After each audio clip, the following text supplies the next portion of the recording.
Some people online have been throwing this quote from Charlie Kirk around where he said that a certain number of gun deaths a year are acceptable in order to keep the Second Amendment. This quote is being used as a sort of gotcha, as though because he said this, his assassination is some sort of comeuppance. Like, hey everyone, Charlie Kirk said that people dying is the price we pay. How ironic. If you're one of those people, come in close and listen hard. You're a moron. The point that Kirk was making, which is nuanced and reasonable, is that we live in reality, not utopia. As Kirk went on to say in the same quote, 50,000 people a year die in car wrecks, but we don't ban driving. Because as a society, we realize the benefits outweigh the costs. The quote is not a diminishment of the tragedy of gun crime, but a recognition that the payoff of self-defense means that some people will misuse their firearms, like people drunk drive, and we don't ban cars. I'm Tyler Chrestman. Welcome to the Chrestman Conversation.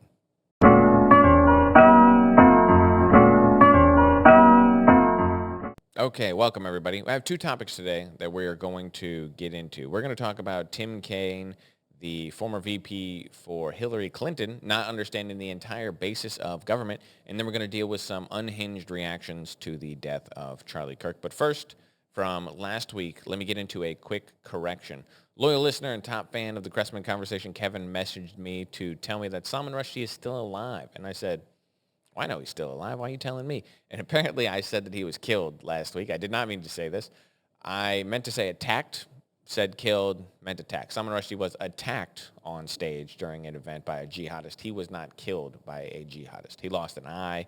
He was injured. I think now he is fully recovered, obviously, except for the eye. But he's not dead. Still alive. Didn't mean to say killed. Meant to say attacked. Thank you, Kevin, for pointing that out. I appreciate you. Now let's get into my favorite comment from last week.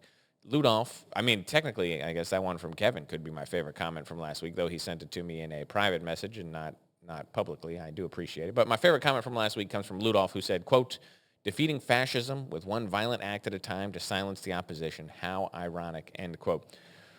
Listen, Ludolf, obviously, you don't understand what fascism is. You see, when liberals try and silence conservatives, it's because conservatives are fascists. It's not because silencing your political opponents is from the playbook of fascism. It's because liberals know that obviously any conservative or Republican, or especially Donald Trump, is just a fascist because they say so. See, because they don't like him, and that makes him a fascist, obviously. So when Donald Trump exercises his constitutionally prescribed authority under Section 2 of the Constitution, then he is actually just a fascist because he's doing things that they don't like, and that makes him a fascist. When he polices the border, that's obviously what fascists do, because no other president in history has ever cracked down on immigration at the southern border, and no other countries except fascist countries have borders. So clearly, Donald Trump's a fascist. When really, silencing opposition, that's just something that good liberals do. Obviously, Ludolf, come on. Let's get with the program. This is 2025 now. Fascism only means Donald Trump is bad. Anyway, thank you for the comment. Now, let's get into topic one. Thank Jeebus, Tim Kaine isn't president. People, if you don't know who Tim Kaine is, that's okay. He's an incredibly forgettable guy. I'll be honest, when I first read the name, in my mind, I immediately thought Tim Walz, because they're both kind of similar people that I just don't care about. And thank God, neither of them are president. But Tim Kaine is the guy. He ran. He is I think he was governor of Virginia and then a senator from Virginia. I'm not 100% sure, actually, if that was he was governor, and I think now he's just he's a senator. But he was in a meeting this week, a hearing, and he had one of the dumbest things I've ever heard a sitting politician say. Now, they say some dumb things, but this one is really dumb because it's one of those things where he almost intellectualizes being an idiot. And I think that is actually worse than someone just saying something kind of dumb. Like if I was to come out here and say that Tim Kaine is Kamala Harris's vice president, and I would have said, oh, wait, that's a mistake. I made a mistake, but what was I thinking? But this guy actually, it seems like he thought through the stupidity of this comment, and we'll get into exactly what he said. But basically, Riley Barnes, who is the Assistant Secretary of State for Democracy. So this guy works in the State Department. He said, and this is a quote that Riley Barnes said that got Tim Kaine to say what he said. But he said, quote, all men are created equal because our rights come from God, our creator, not from our laws, not from our government, end quote. And Tim Kaine had to scratch his head and say, well, hold on here. And this is what he had to say. Listen to this. The notion that rights don't come from laws and don't come from the government, but come from the creator, that's what the Iranian government believes. It's a theocratic regime that bases its rule on Shia law and targets Sunnis, Baha'is, Jews, Christians, and other religious minorities. And they do it because they believe that they understand what natural rights are from their creator. So the statement that our rights do not come from our laws or our governments is extremely troubling. Jackson. Oh, yeah, right into the Sunday conversation. So can we all agree that you go, what is he talking about? Because clearly that is not the case. All right, hold on, let me get this back. Okay. He says that, what are you talking about, Riley Barnes? Of course our rights come from government. What do you mean? Theocracies think that the rights come from the creator or God. That's what the theocratic regime of Iran thinks. It's not what good people in the West think. What are you talking about, Tim Kaine? First of all, if I'm going to dissect this, let me real quick. I got to put on my Tim Kaine glasses to let you know. Okay, now this means I'm doing some serious thinking because I don't know. Did anyone pick up on this? Why is this man wearing glasses on his head? Take those off. You look like a fool. Why you got to wear? But if we're going to critique Tim Kaine, we better wear our Tim Kaine glasses. So we got. What are you talking about? Okay, first of all, let's do some grade school, elementary level intro to civics class for Tim Kaine. Where do our rights come from? Well, how would we figure that out? How about we go back to the people who wrote our founding documents or the philosophy on which it's based. So let's do a little reading. Here, I'll bring you guys along with me. This is from the archives.gov. This is a copy of basically everything in the government that you could want to look up. You know what this is? Because this is, let's scroll up here. The Declaration of Independence, a transcript. Okay, so July 4th, 1776. We'll skip this part that says, the unanimous declaration of the 13 United States of America. Maybe you're familiar with this first part. When in the course of human events, it becomes necessary for one people to dissolve the political bands which have connected them to another and to assume among the powers of the earth the separate and equal station to which the laws of nature and nature's God entitles them, a decent respect to the opinions of mankind require that they should declare the causes which impel them to the separation. That's the first paragraph. Now, it mentioned the laws of nature and nature's God. It didn't mention rights granted by government. Well, maybe they have something to say in the second paragraph. We hold these truths to be self-evident, that all men are created equal, that they are endowed by their Creator with certain unalienable rights, that among those are life, liberty, and the pursuit of happiness. Oh, Tim Kaine, what are you talking about? Hey, you know the founding document of the United States, the thing that separated us from the monarchy in England, the Declaration of Independence? What do the founding fathers have to say about where rights come from? It seems like they have to say they're endowed by their Creator. That's just me. I mean, my reading comprehension is maybe not that good, but from what I'm looking at here, it seems like the founding fathers disagreed with you. What about this? That to secure these rights, governments are instituted among men, deriving their powers from the consent of the governed. So if we had made it past the second paragraph in the Declaration of Independence, so basically you just start at the beginning. If you had read the first beginning of the United States, the way that the United States is set up, you would know that you're wrong. Because, let me get this out of there. Okay. Because it turns out that rights come from God, or natural rights, or nature, whatever you want to say. If you're not a religious person, you have natural rights. You have the right to self-determination. But either it comes from God, it comes from nature, it comes from whatever you want to say. But you have natural rights. You don't get them from the government. If you're born into the wilderness by yourself, You have a right to life that is innate in people.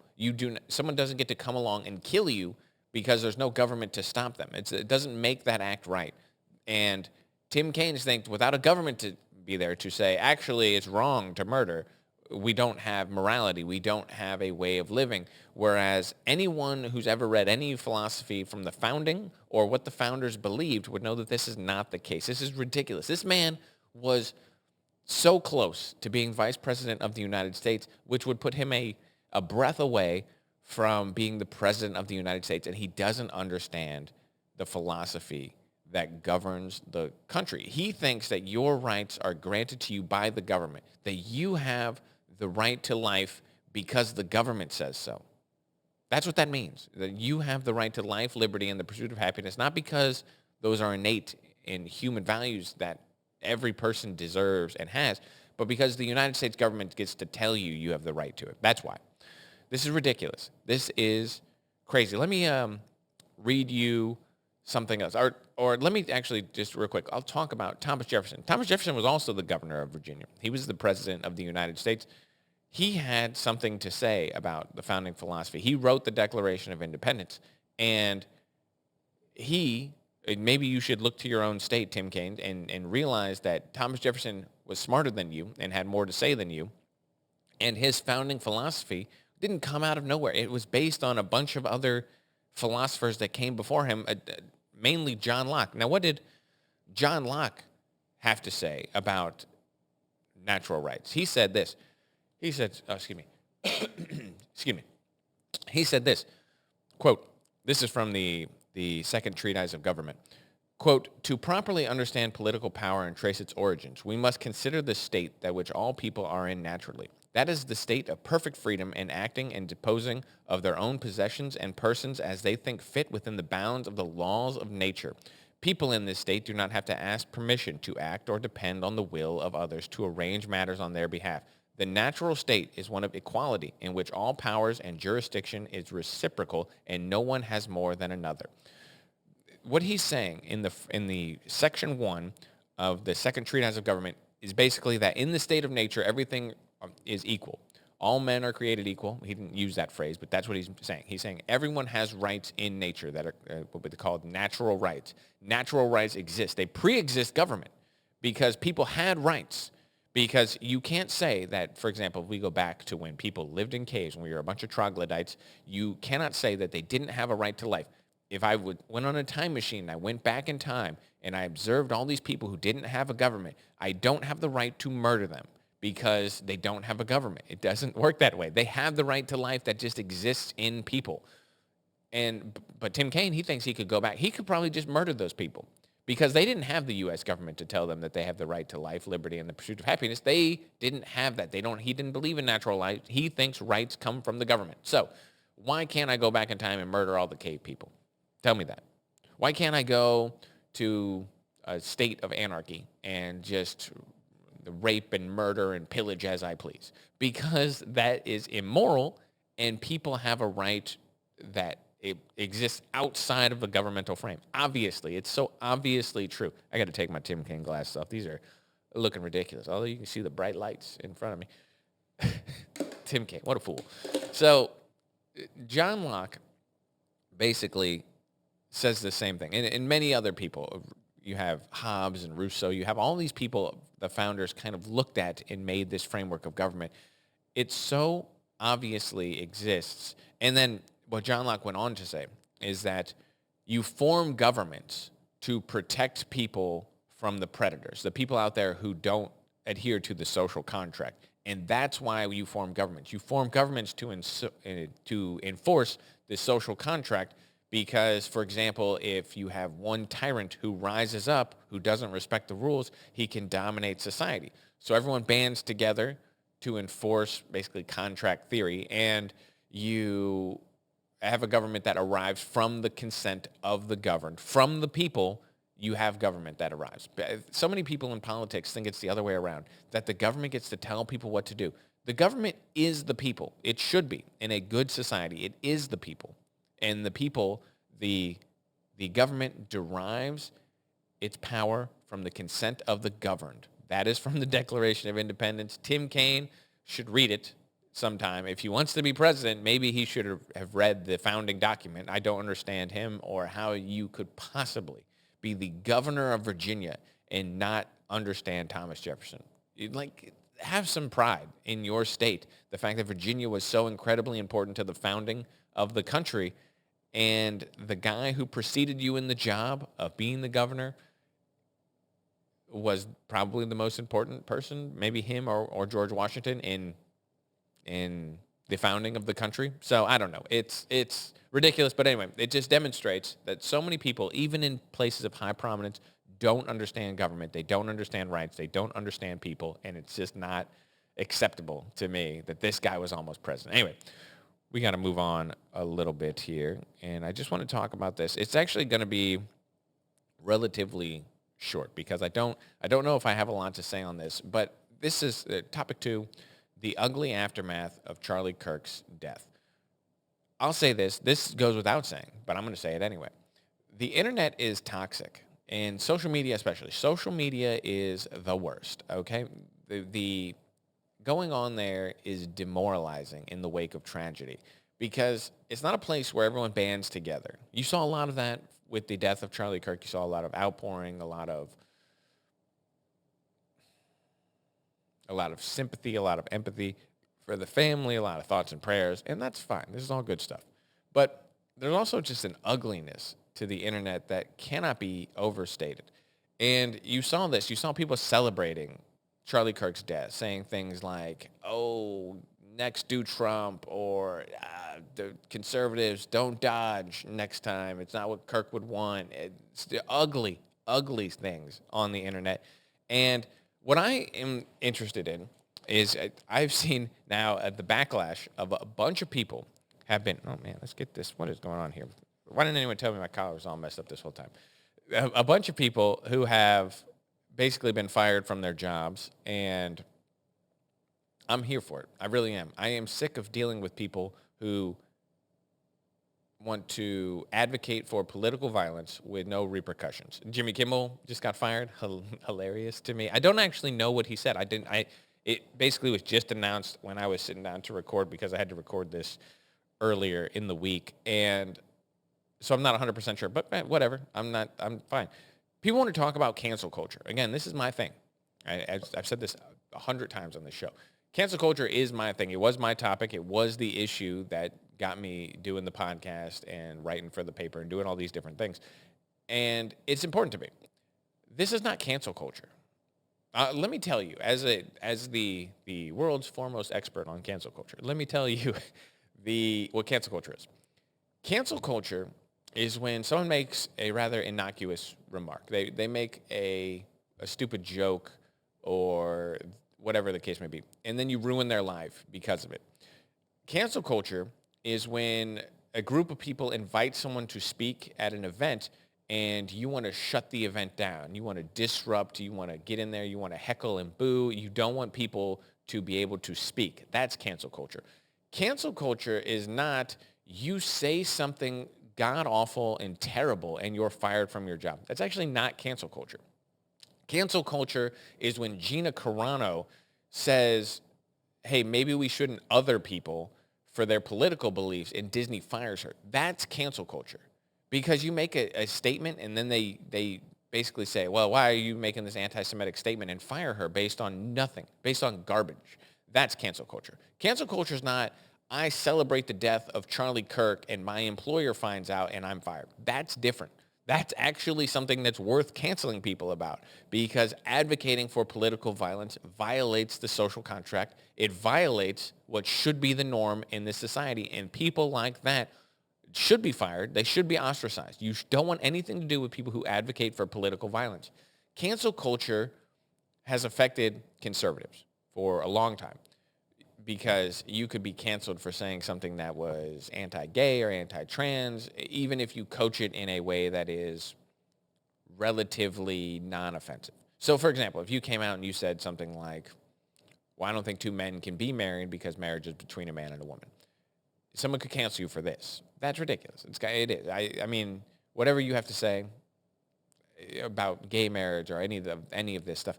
That's not something that's equivalent to saying, yeah, it's great that Charlie Kirk died and I hope more people die. That's different, and we have to understand the differences. Anyone who said something this terrible, people, I think, shouldn't have anything to do with them. You don't want to associate with people who advocate for violence. But let me use this as if somebody invited one of those people to speak at an event, I also wouldn't try and shut the event down. It's not my place. And that is why I do not believe that this is cancel culture. I thought cancel culture to me meant that you were canceling other people's speech. I'm not doing that. I don't advocate for that. I never would. But it's not, what we were told is accountability. It's not cancel culture. It's accountability culture. This is actually accountability culture. This is where you say something vile and terrible and you have to be accountable for it. That's not cancel culture. I'm not saying any of these people can't speak. Any of these people deserve to be deplatformed. That was the other big thing about cancel culture, is that it was about deplatforming people, suspending them and getting them off of social media. I would never advocate for that. I don't think anyone really should be suspended from social media for terrible things. Even if they say really vile, nasty, terrible things, I don't think we should be suspending people or stopping them from saying the terrible things they believe. I think that saying the terrible things you believe is actually important for society because we need to know what's in our society. We don't want to push it underground where it can fester. You want it to see the sunlight because sunlight is the best disinfectant. And I think that's important. So I'm not for blocking people from saying things, even if they're saying terrible, hateful, awful, nasty things. Unless they violate the law, which none of this is. You can celebrate the death of Charlie Kirk. You're not really allowed to advocate or try and incite people to do violence in the future. But anyway, that's a different thing. This has been disgusting. It really has. And again, I'm trying to distinguish between cancel culture and not, but it really has been gross. And make no mistake about it, the left is for silencing people. The right isn't. The right is not trying to silence people, at least as I've seen it, or the mainstream right is not for silencing their opposition. That's always been the case.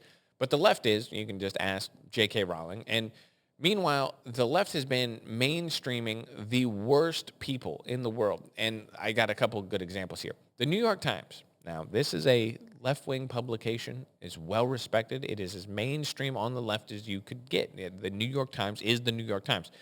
They ran an article by this guy named Hassan Piker. He's a Twitch guy. He's a loser. He's the worst. This guy's a moron. The New York Times ran this guy in the paper. They said, hey, in the death of Charlie Kirk, who could we get to write about it? We'll get a bunch of people. We'll run a few articles. One of them, why don't we get Hassan Piker? Who's Hassan Piker? This bastion of moderation in the face of political violence. Well, here are some quotes from Hassan Piker. He said, quote, Republicans are not tackling providers. They're not actually going after false billing. They're trying to cut recipients. Fraud is not happening to the point of the recipient. If you cared about Medicare fraud or Medicaid fraud, you would kill Rick Scott. Kill them. Kill those mother effers and murder those mother effers in the street. Let the streets soak in their effing capitalist blood, dude, Piker once said. Piker also said, left-wing liberals, you need to be effing showing your opponent's guts on there. You need to be gutting them. He said about Dan Crenshaw, he said, I'm just going to read this one. He said, what the fuck is wrong with this dude? Didn't he go to war and literally lose his eye because some mujahideen, a brave soldier, fucked his eye hole with their dick? This is Hassan Piker. The New York Times wants to run opinion pieces about this guy because why? Because the New York Times will tell you that the murder of Charlie Kirk was wrong. Who could we get to say that political violence is wrong? How about this guy with a laundry list of things where he advocated for it? I heard him, by the way. He was on some show talking about one of these things. He said, well, I was obviously doing it in jest. It's hyperbole of the highest order. And clearly you didn't get my sarcasm. Oh, yeah, it must have escaped me. It must have escaped because... why? Why do we think that? Because you have a history of saying things like this. What would make me think that you were joking? You could see the clip. Where's the joke? I don't see the joke. Where's the obvious eye roll, the sarcasm? When I'm not saying I'm never sarcastic on here, but typically when I'm sarcastic, it sounds like this, It's not like that. I'm not angry. I'm not yelling at the camera with my sarcasm. This is not kind of how sarcasm works. I don't know. Maybe I've never seen it in that form. But this is who the New York Times wants to put in their paper. The mainstream left publication, the New York Times, wants to platform this guy in the wake of Charlie Kirk's murder. What are we doing? Like, why do we think on the left that this should be normalized or that these people should be given the opportunity to speak to the New York Times listeners? How about this guy? We have another Twitch loser on here. How about this? Quite active on social media since Charlie Kirk's death. When Erica Kirk posted Charlie's coffin, you responded, she tagged him, brackets, crying face emojis. In response to Alina Haber's tweet ordering people to fly their flags at half-mast in memory of Charlie, you posted on X buying flags and poles just to fly them fully erect. And you then posted yesterday, ending every Conservative debate call out I'd do in 2026 with "Don't dodge, bro." That's not what Charlie would have wanted. Do you think that your response to the cold-blooded murder of Charlie Kirk has been appropriate? Yes. I think that the only way this country moves forward into a better world is when conservatives can finally realize that they need to turn the temperature down on their side. We are 10 years into whatever this Trump madness is, and there is... Before we get, I'm going to play just a little bit more of this. The Republicans need to turn down the rhetoric. Now, celebrating the murder of my political opponents, it's only because the Republicans are so bad. That's why I do it. What a moron.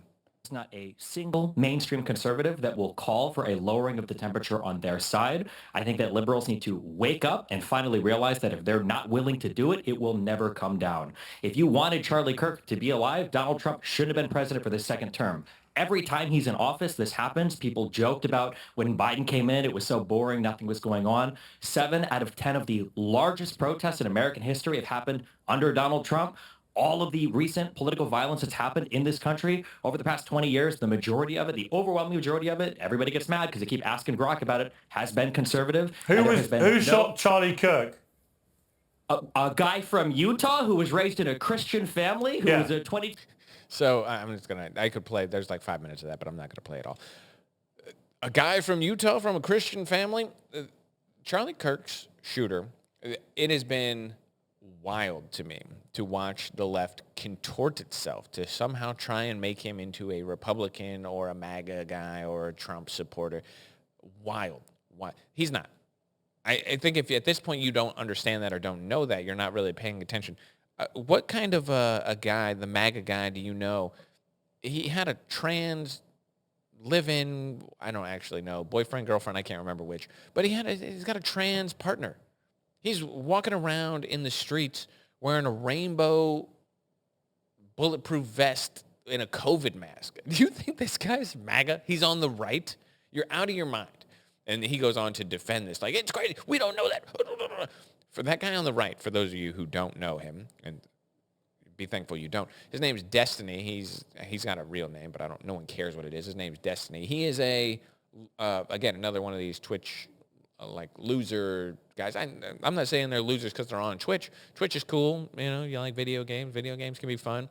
But he's a loser because his political opinions are sophomoric and he doesn't have the temperament to talk about politics with people who disagree with him. He, in this interview, gets all upset and starts yelling. And then he goes on to just make a fool of himself. But this has been typical.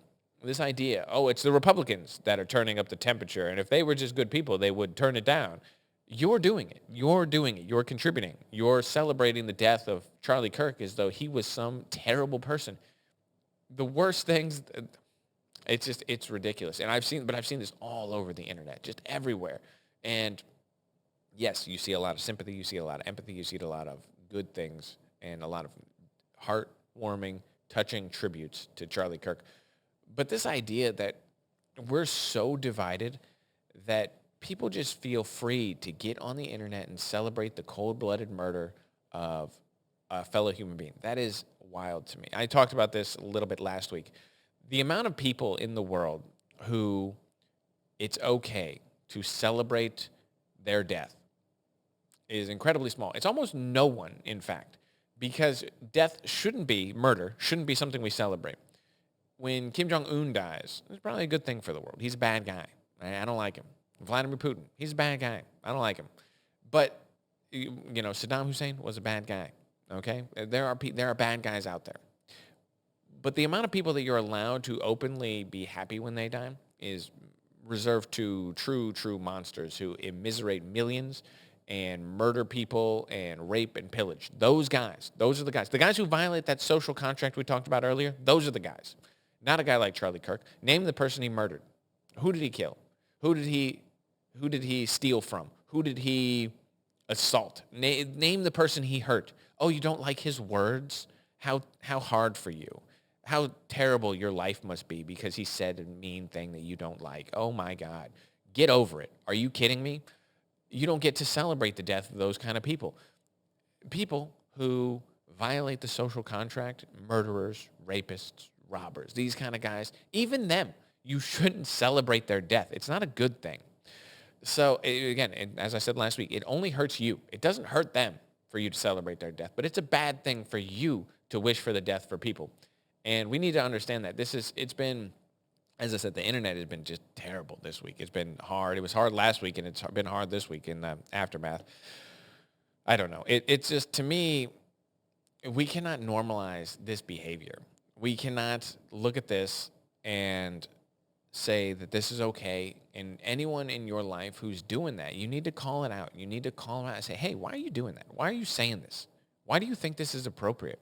I know some people who have lost friends, not necessarily good friends, but lost, people they're friends with on Facebook or old acquaintances that they were friendly with. And they say, I saw some ugliness on there that I just don't want to see. And I had to unfollow him. I had to unfriend him. I had to send him a text message and say, hey, man, I can't deal with you when you're going to talk like this. I respect that. I do. I think that it's hard, but there are certain topics in life where it's okay to lose friends. I'm not one of those people who advocates for this. I think that you need to respect a differing of opinions with everyone. Most of my friends in life, a lot of them at least, are pretty liberal, pretty on the left. A lot of my family, I don't care that they don't agree with me on politics, but I would have a big issue if I saw anyone out there saying, hey, yeah, Charlie Kirk, it's good he's dead. That's crazy to me because that's me. And that's what people don't understand. You're talking about this guy whose mainstream views represent almost half of the country. He's not a guy who had views that were so out there that we can't imagine that anyone else thinks like him. There are millions and millions of followers, just relatively mainstream conservative guy. He represents me in a lot of ways. I'm not, you have to say that stupid thing that everyone says, I don't agree with him on everything. That's ridiculous. Of course not. We're adults. I don't agree with anyone on everything. But I agree with him on a lot of things. And so when you say, yeah, it's okay to kill him, to me you're saying, hey, yeah, it's okay if you were to get killed for your political beliefs. That's why this is dangerous, because he's just a regular guy. He's a regular guy who had a lot more people listen to him.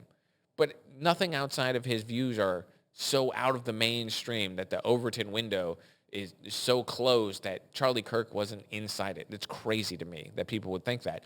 And yet, it's okay to kill him. Well, what you're doing is talking about me. Charlie Kirk is a more successful version of me right now, right? Like he's talking about politics. He's talking to people. He enjoys debate and talking in the comments. And he was, actually, I've never really read a lot of he's written. I know he's written some books. I'm not sure how he is as a writer now that I'm thinking about it. But he's a writer, and I don't know if he would consider himself a writer first and foremost, but he all he does is the things that I enjoy doing. So when you say, yeah, we'll celebrate the death, to me, I say, you're the kind of person who advocates violence against me. We can't be friends. I'm not going to be friends with that. And anyway, just be nice. That's it. Somebody asked me, and I made a joke in my Charlie Kirk article that I wrote last week, but I basically said, somebody made a joke on there. It's too long, I'm not going to read it. I said, let me summarize it for you. My summary is, be excellent to each other. And I think that that's a good philosophy to have moving forward for anyone. There's the Bill and Ted philosophy. The Bill and Ted philosophy works really well. So just be excellent to each other. Party on, dudes.